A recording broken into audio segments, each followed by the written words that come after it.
Grand 2, la vie sociale. Nous allons étudier dans cette partie qui est assez courte le rôle des syndicats. Et donc quel est le rôle des syndicats en France? Alors cette une de l'Est républicain du 16 novembre 2011 nous montre un titre qui concerne Peugeot avec coup dur à Sochaux, où on voit un syndicaliste qui critique la fermeture de l'usine Sochaux de Mulhouse.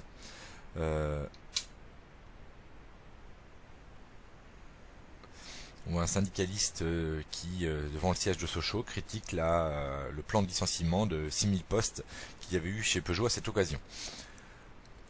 Donc le premier texte explique, qui vient de viepublic.fr, explique le rôle des syndicats. Donc il nous rappelle qu'un syndicat est une association de personnes dont le but est de défendre les droits et les intérêts sociaux, économiques et professionnels de ses adhérents, donc les personnes qui adhèrent au syndicat. Ces syndicats ont pour but d'améliorer les conditions de travail. Ils sont reconnus en France depuis 1884 avec la loi Waldeck-Rousseau, et depuis la constitution de la 4ème République de 1946, l'action syndicale est réaffirmée, et adhérer à un syndicat est un droit qu'a tout salarié. Donc quels sont les différents rôles des syndicats? Donc les syndicats tout d'abord défendent les intérêts des salariés, donc que ce soit au niveau national en traitant avec le gouvernement par exemple, ou à l'échelle de l'entreprise dans laquelle ils sont.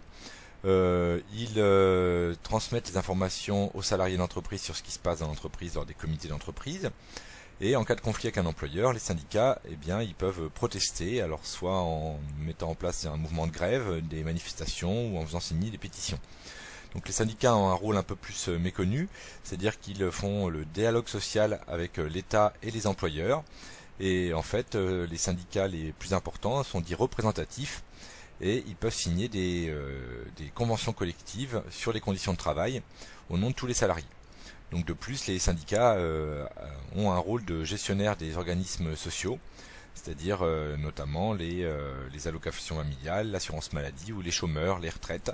Ils le font avec les associations patronales. Donc on va pas regarder ce reportage sur une manifestation. Donc les syndicats sont, tout comme les partis politiques, pluralistes, c'est-à-dire qu'il y a un certain choix assez important. Donc les plus importants d'entre eux sont la CFDT et la CGT, qui regroupent plusieurs centaines de milliers d'adhérents.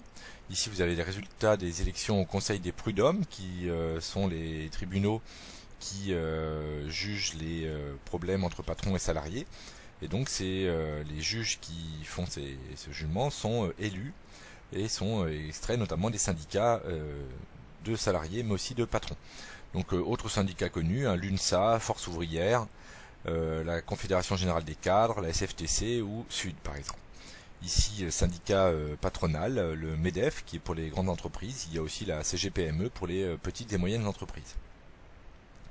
Alors on peut noter quand même que le syndicalisme en France porte pas très bien, puisque aux élections des prud'hommes il y avait eu seulement 25% de taux de participation, ce qui est quand même très faible, et sur 28 millions de personnes qui font partie de la population active, on voit que le chiffre des adhérents au syndicat est quand même très faible, puisqu'on n'a que quelques millions d'adhérents, donc ce qui est un faible pourcentage.